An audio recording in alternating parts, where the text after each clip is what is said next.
Thanks for coming out. The Rik Mayall Comedy Festival has been fantastic, hasn't it? It's been a great week. Yeah. Loads more to come. Thanks for coming here tonight. Greg Davis, of all people, is over the road at Norbury. I guess you maybe couldn't get a ticket for that. He's here, Norbury tonight, Tuesday night, the Royal Albert Hall. Wow. Here, me tonight, Tuesday, I'll put the bins out. But if there's some of you who are thinking, well, you can come to a Proclaimers tribute act, fear not, the other one is not coming, it is me, you've come to the right place. Normally I start my gigs with wishing people a Happy New Year. Normally I do a lot of gigs in January and February, it works a lot better then. So what I'm going to do instead, because a couple more months I'll be into, if I don't see you before, have a good Christmas kind of territory, won't I? So anybody make a resolution, then anybody keep it? No? Well, I did one, because I like to keep myself fit and healthy, so you can judge for yourself whether that's been a success or not. And I took one piece of advice, and that was to meditate every day. At least I think they said meditate.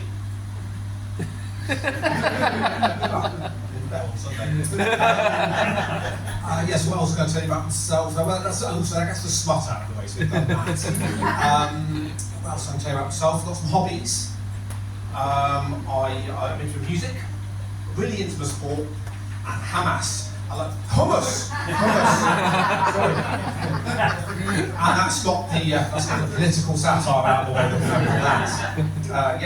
So I'm Steve, as we established earlier. Yeah, I'm 44.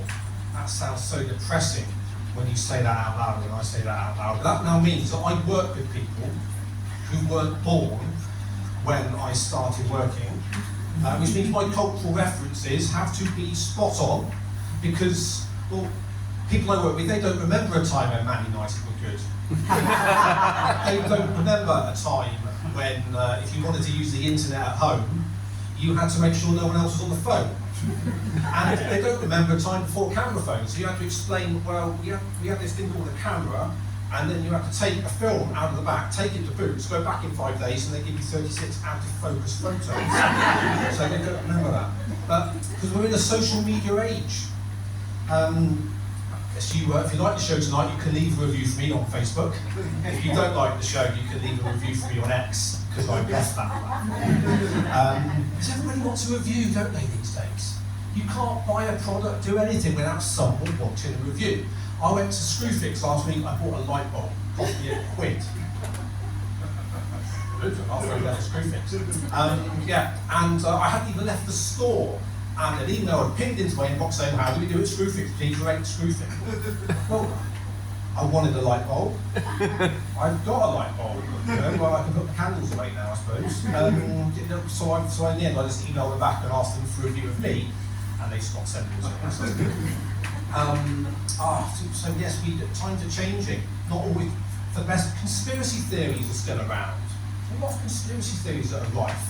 One that's caught my eye recently: flat earthers. Anybody in is a flat earther? Yeah, like you can admit to that one. Yeah. But yeah, they've seen the evidence, because they've seen the photos from space, but they still insist that the world is flat. But I think they are beginning to lose confidence in their own convictions, because I saw some material online recently for one of their conferences that says, and I quote, flat earthers have come from across the globe to be at this conference. I rest my case. But what I really wanted to talk to you tonight about was flying.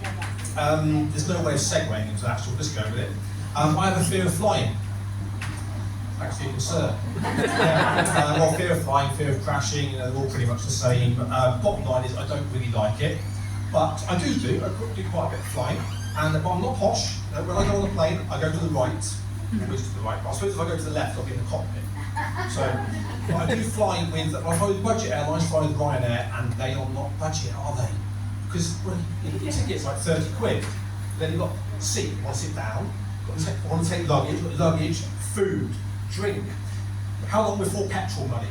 Going around this town asking for petrol money. They tried one recently, didn't they, where they wanted people to pay to use the toilet. Quite literally taking the piss. And something else about airports. Airports, that's the only place, isn't it? You go to Wetherspoons at 4 in the morning, order 5 pints of Guinness and call it breakfast. And then when I'm on the plane, Pilots have to give you directions. Why do pilots give you directions? What can I do with that information? And they'll say, well, good evening, ladies and gentlemen, we're flying 36,000 feet. We're going to go over the English Channel, over Paris, hang a left at Geneva, over the Alps, and into assuming we're going to it. And then what am I supposed to say to that? No, I'll go another way, I wouldn't go that way. You know, what are you supposed to say to that? I don't go for that information. There was something else about air travel, I've forgotten what it was. It may come back to me. So I'll move on to self-service checkouts. Again, no segue, we'll just go with it. How long have we had it? 10, 15, 20 years? I still can't get them to work. Can you get them to work? And then you go in, you swipe it, that doesn't work, swipe it again, that doesn't work, swipe it.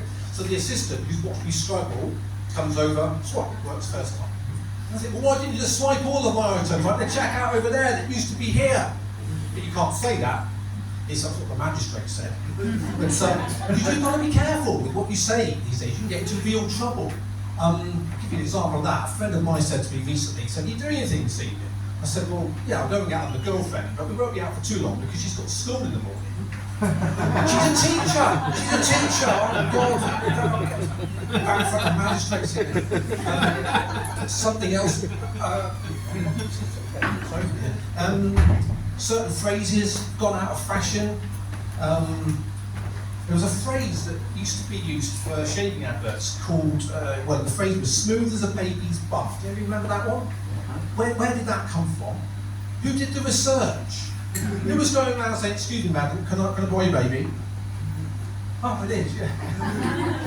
Same people who did rough as a badger's arse, I suppose, but we won't go down that route. But yeah, thanks for coming out, guys. Because you asked me, well, you could have been in watching Netflix. I've got Netflix, but again, I'm not Flash. I've got the basic package, I'll pay for the adverts.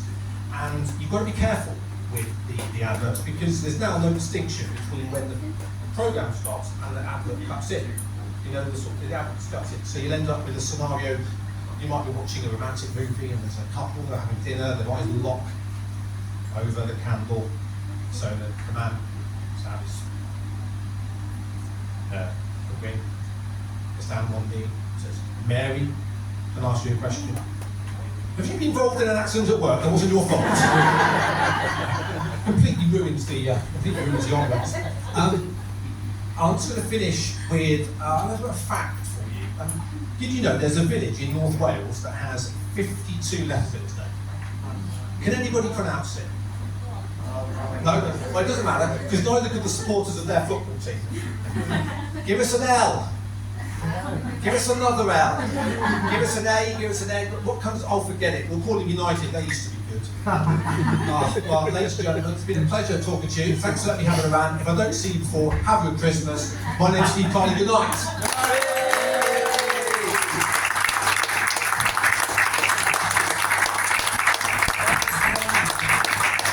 Give me a applause, Steve Carney, everybody.